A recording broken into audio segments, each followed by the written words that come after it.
Welcome to the Postpartum Care class.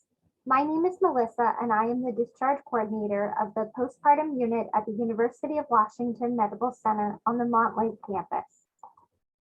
The purpose of this class is to outline the steps in our discharge process to help you know what to expect as you get ready to leave the hospital. I will also describe the normal physical and emotional changes of the postpartum period and outline the perinatal warning signs for you. Finally, I will provide you with helpful resources so that if you have questions or concerns once you are home, you know who to reach out to and how to contact them. The content from this class has been developed from your postpartum purple book titled A New Beginning. Page numbers are listed on the top of each slide for easy reference. It may be helpful to write down any questions that you have from the class for later review with your nurse. The most important page in your purple book is the last page, which lists the perinatal warning signs. I encourage you to review this page of your book. During this class, I will refer to the person who gave birth as the postpartum person. This is a list of minimum tasks which are completed prior to discharge from the hospital for each postpartum person. You may have other tasks which also need to be completed before you leave. Your nurse is the best person to ask about this. On the day of discharge, the OB resident and/or attending will talk with you to make sure that you are meeting all of your medical goals for discharge. Next, your nurse will take your vital signs, perform an assessment, and offer you medications. This postpartum care class reviews all standard discharge care instructions. Finally, the discharge coordinator or your nurse will provide information specific to you, such as follow-up appointment and medication information. A printed packet containing this information will be provided to you before you leave.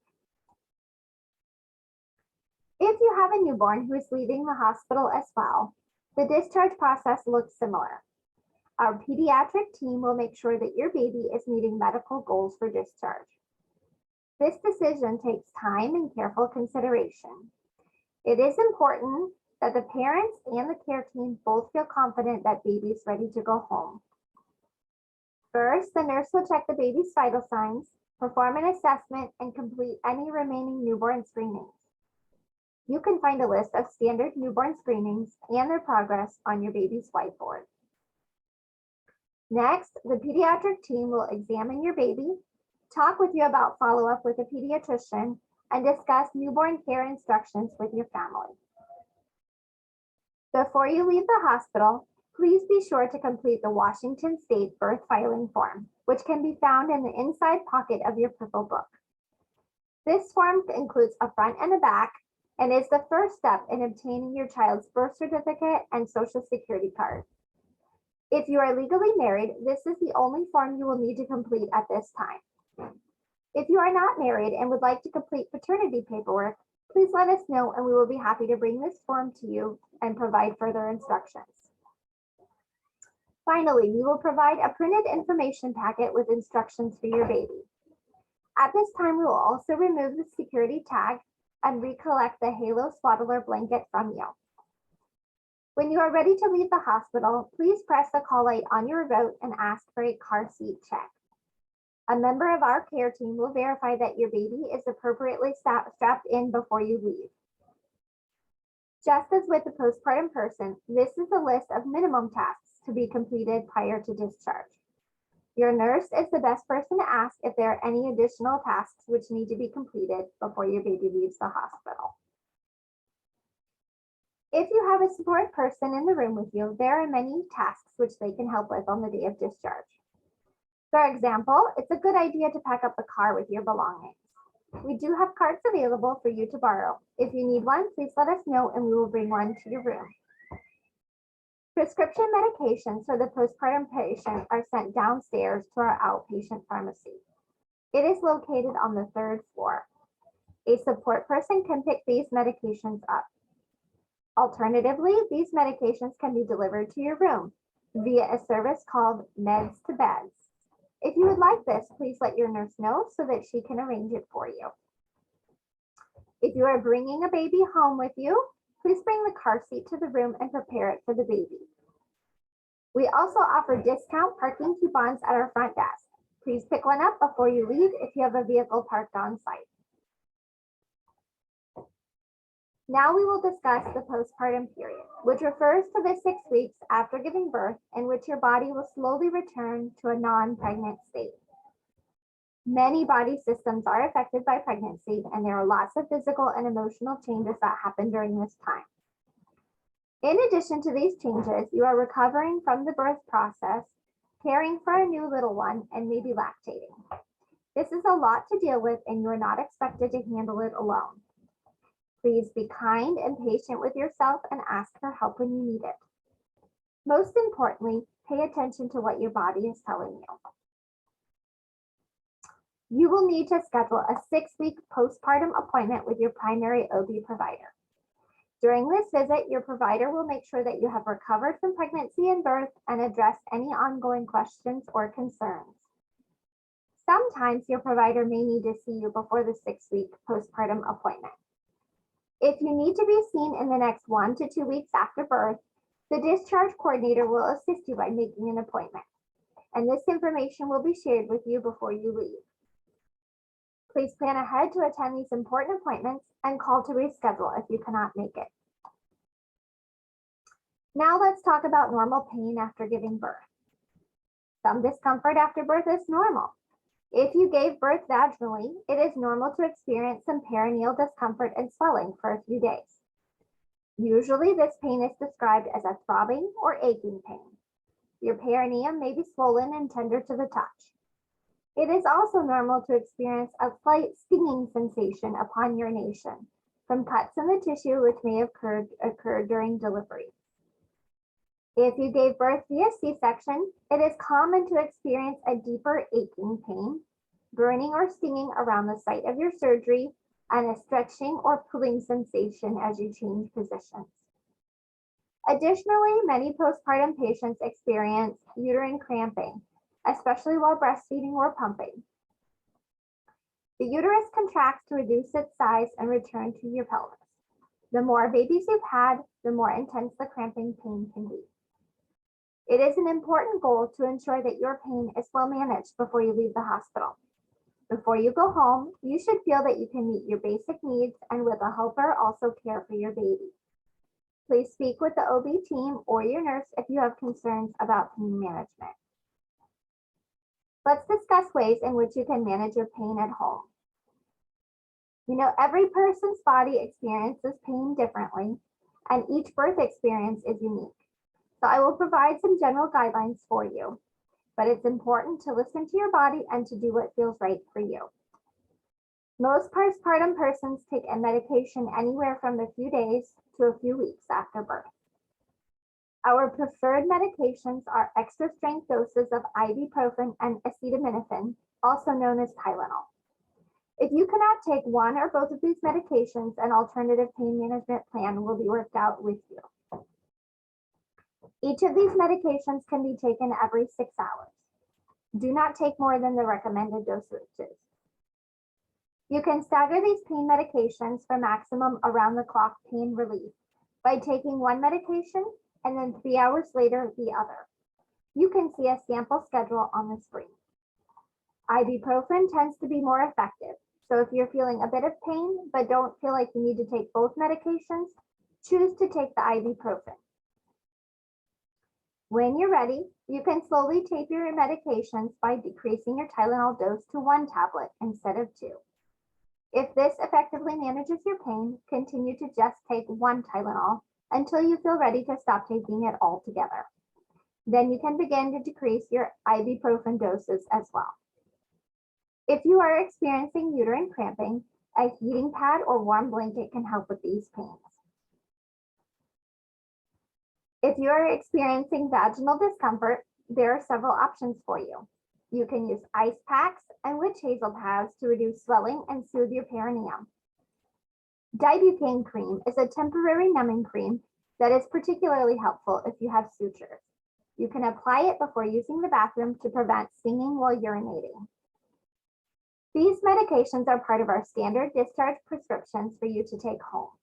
They are also available over the counter should you need more. If you had a C-section, you will also be sent home with an opioid medication called oxycodone. This medication is safe for breastfeeding in small amounts and is appropriate for a person who's had major abdominal surgery. Oxycodone is designed to bridge the gap between your scheduled medications. For example, if you took Tylenol at 12 p.m. and will take ibuprofen at 3 p.m. and you're experiencing pain at 1 or 2 p.m., that would be an appropriate time to take this medication. Oxycodone is taken on an as-needed basis. Most postpartum persons will only need to take this medication for a few days after returning home. Oxycodone does an excellent job of preventing additional pain due to increased activity. If you know that you will be getting in and out of the car or going up and down the stairs, taking oxycodone in advance can help keep your pain at a baseline level, even though you're moving around more. But you're not going to want to wait until you're experiencing a high level of pain to take this medication. It will not be as effective. Now let's talk about pain that's not normal. You should notify your provider if you experience any pain that is new or different from what you've been feeling here in the hospital, pain that is constant without relief, or any pain that is unusual in nature. Some examples of unusual pain which are associated with complications after delivery are chest pain, calf pain, a headache that won't go away with rest or medicine, or right upper quadrant pain. The woman in the picture on your screen is showing you the location of right upper quadrant pain. Slowly increase your activity levels. Don't try to do too much too fast. Ask for help when you need it. No heavy lifting for 2 weeks, and this includes anything heavier than your baby or 10 pounds. This is important to keep your sutures intact and give your uterus time to heal. If you had a C-section, please do not drive for 2 weeks or while continuing to take the oxycodone. Each postpartum person will be on pelvic rest for 6 weeks, which means nothing in the vagina such as tampons, douching, or sex. It is important to walk small amounts frequently in order to circulate your blood and prevent dizziness. Many people report that their pain is better controlled as well. Small amounts of frequent movement also help reduce swelling in your legs and feet and prevent it from getting worse. Some swelling is normal and usually starts to get better around day 3 after giving birth. It is helpful to elevate your legs when sitting or lying down. It is okay to resume a regular diet unless you've been instructed otherwise by your provider. Plan to consume extra calories if lactating in order to support both yours and your infant's nutrition. Stay hydrated and consume iron-rich foods such as green leafy vegetables, beans, red meat, and fish to rebuild your blood supply. If you are taking a prenatal vitamin, which contains iron during your pregnancy, it is okay to resume taking it. We recommend continuing to take a daily dose of Miralax to prevent constipation until you've reestablished a normal bowel movement pattern. Miralax is a stool softener and a mild laxative, which is taken to make your stool easier to pass. It comes in a powder form that you can mix in the beverage of your choice and drink up to twice a day. In addition, you can take a mild over-the-counter laxative such as Senna if needed. Call your provider if you experience any nausea or vomiting, or if you're not able to have a bowel movement by 5 days after birth, despite taking Miralax twice a day and at least 1 dose of a mild laxative. It is important to urinate often.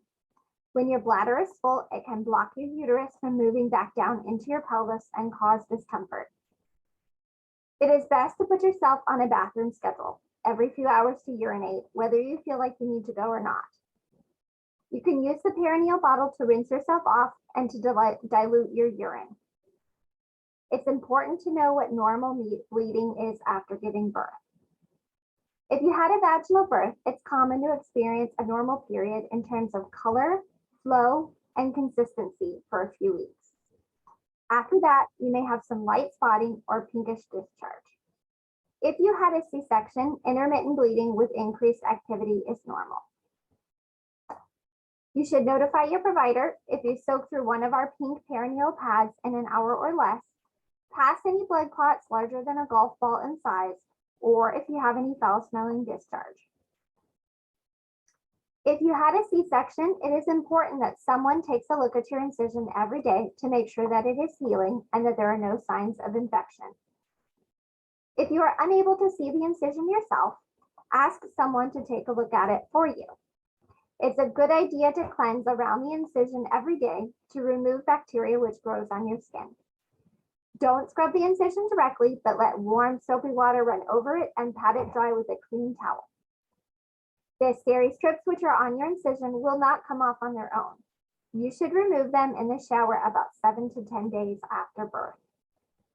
When inspecting the incision, you should notify the provider if you notice any separation in the wound, swelling, warmth or tender to the touch, draining of pus or blood, redness, especially if it's growing around the incision, or if it just looks like it's not healing. If you are breastfeeding or pumping milk for your baby, it is important to pay attention to the health of your breasts and to take good care of them. Breast milk is supply and demand. The more frequently you stimulate your breast, the faster your milk will come in and the larger your milk volume will be. Try emptying your breast often and well, a minimum of 8 times a day. If your baby is not eating that frequently, hand express or pump to tell your body to make milk.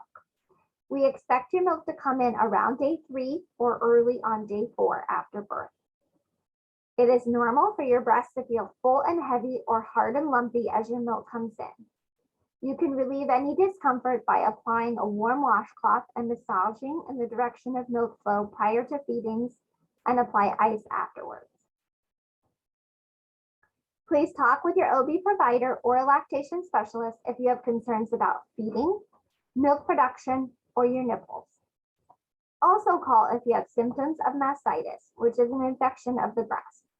This usually starts with a hard, painful lump, which does not massage out with feedings. You might notice some swelling or redness and also experience flu-like symptoms such as fever or chills. Antibiotics are required to treat this infection. Up to 80% of new parents experience negative feelings or mood swings after giving birth. This is normal and related to changing hormone levels.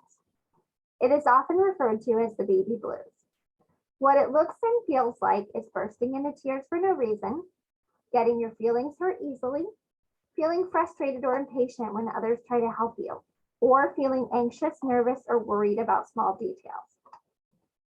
During this time, you are also processing your birth experience and reconciling it with what your expectations were.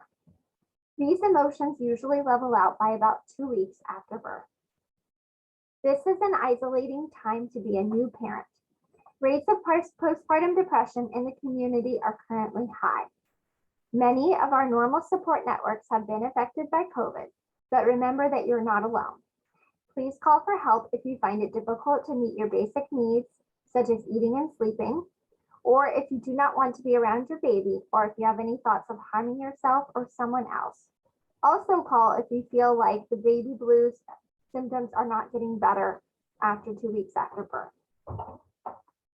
Now let's review the perinatal warning signs that we've discussed throughout this class. Remember that these are found on the last page of your purple book. You can even rip this page out and tape it up for everyone to see.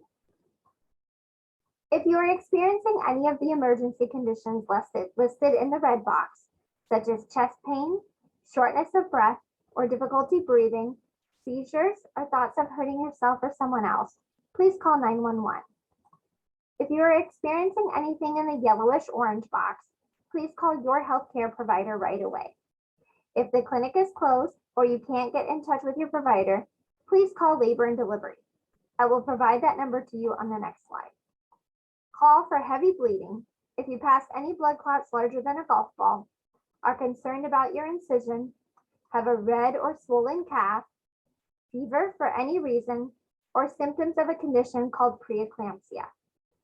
Preeclampsia results in elevated blood pressure, and this can happen to any person after giving birth, even if you've never had high blood pressure before.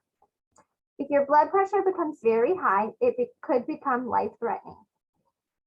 Symptoms of preeclampsia are a headache that will not go away with rest or medicine, which may be accompanied by visual changes such as blurry or double vision, a sharp stabbing sensation in the upper right part of your stomach, or swelling of your hands and face. If you have access to a blood pressure machine, you want to notify your provider if your blood pressure rises above 140/90. Here are some important phone numbers for you. Both of these numbers can be found on the inside back cover of your purple book. For urgent concerns up to 6 weeks after giving birth, you can call labor and delivery if you cannot get in touch with your primary OB provider.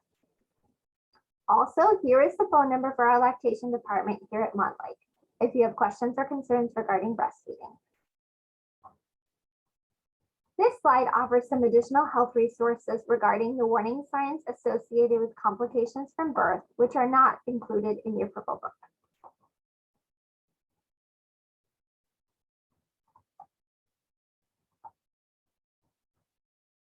Here are some emotional support resources for you. The Perinatal Support of Washington offers many options for coping with emotional changes. They have support groups, counseling, and a warm line, which you can call anytime. Their contact information can be found in the inside cover of your purple book on the purple flap at the bottom. The Program for Early Parent Support, also known as PEPS, is a community-based service which groups families in the same geographic area together to support each other through the early stages of parenthood. Here are some breastfeeding resources as well. The University of Washington offers a virtual drop-in breastfeeding support group via Zoom on Tuesdays from 3 to 5 p.m. Simply scan the QR code on the flyer in your purple book to join. The Global Health Media videos and La Leche League are also great resources for more breastfeeding information. This concludes the postpartum care class. Keep up the amazing work, take good care of yourself, and let us know how we can best support you.